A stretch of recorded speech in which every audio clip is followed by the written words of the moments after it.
What's up, guys? Today we continue with another Wrath profession, and we're going to look at Alchemy.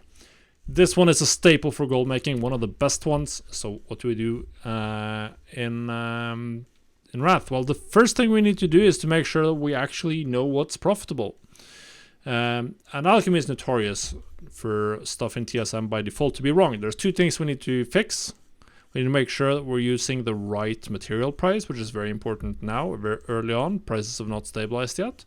And we need to make sure that we account for our profession specialization. You should absolutely have one. If you're an alchemist, you can see here my alchemist is a potion master. That's what I've chosen so far. We need to account for that as well.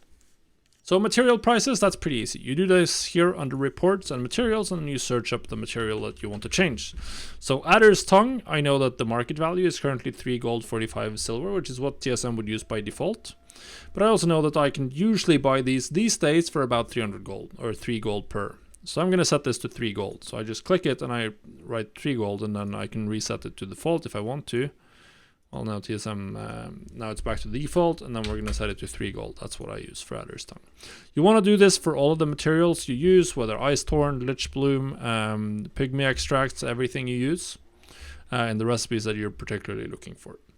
Next up is to figure out the, or to show the correct craft value. So this profit calculation here does not know what profession mastery you have. So to get that to show up, we need to add a operation. We need to make a new one, and then you need to change the default craft value down at the bottom. So we're going to override the default craft value, and then we're just going to 1.2 and multiply that. Now we have this. We can call this just like potion master. Now, obviously, you probably want to use this to actually set your restock quantities. I can't tell you what the correct amount is to stock because it depends on a lot of factors like how much gold you have and stuff like that. The only thing that we're going to do is that we're going to add Potion of Speed. We're going to add that to a new group here. I don't have my full setup here, but it doesn't matter. We're just going to do Potion of Speed, and then we're going to add Potion of Speed. And then we're going to add an operation here. The crafting operation that we just made. Potion Master, boom.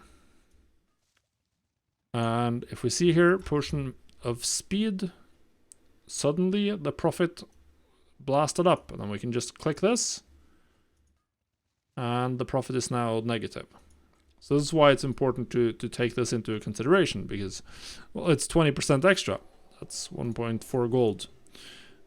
For these bad boys. So very, very important thing to add.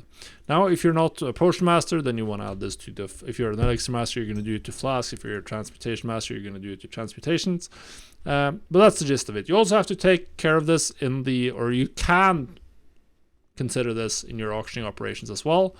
What you would do then is simply divide the minimum price by 1.2. So you're crafting, you're selling in stacks of 10. And you just divide this by 1.2 because your actual crafting cost, when you have a mastery, you get 20% extra on average. That means your actual crafting cost per item is the materials divided by 1.2 because that's how many you get per craft on average. So that's pretty much it. 120, so you could use the minimum price. You don't need to change the normal and maximum price, it doesn't matter.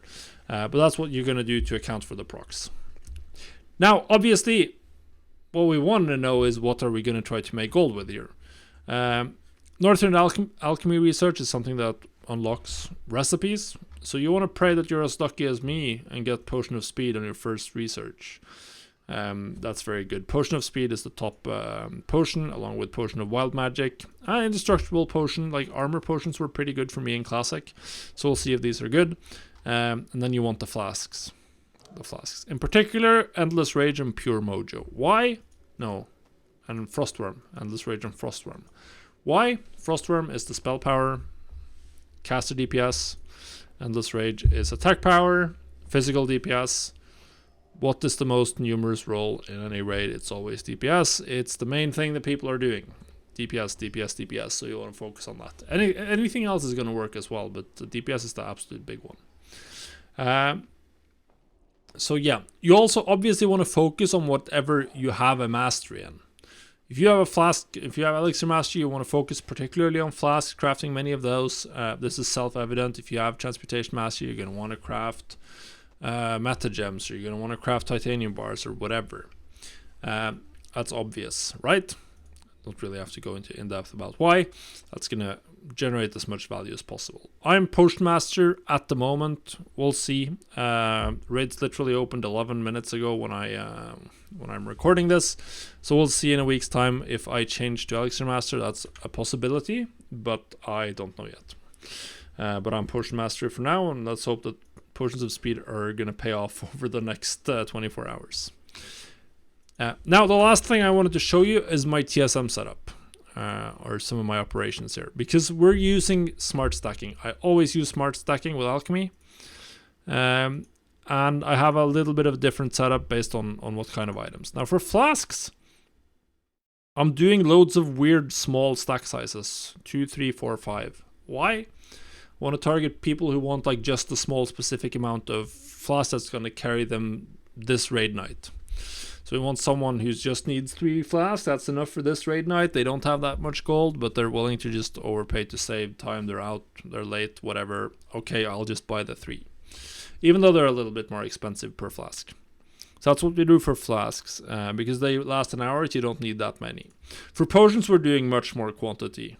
Potion stack to 20. People go through a lot of potions if they use them on every pull. I don't think they'll use them on every pull, but there's lots of people who are going to want to buy a full stack or multiple full stacks even potentially before heading into raid for the evening. We also are going to use some smaller stack sizes to cater to a little bit more people. Always good to just have multiple different stack sizes out. So pretty much that's it. You want to focus on the recipes I listed: Potion of Speed, Potion of Wild Magic, the flasks, Frostworm, and Endless Rage. Utilize your mastery and go to town and enjoy the hopefully copious amounts of gold flowing in now that raids are open.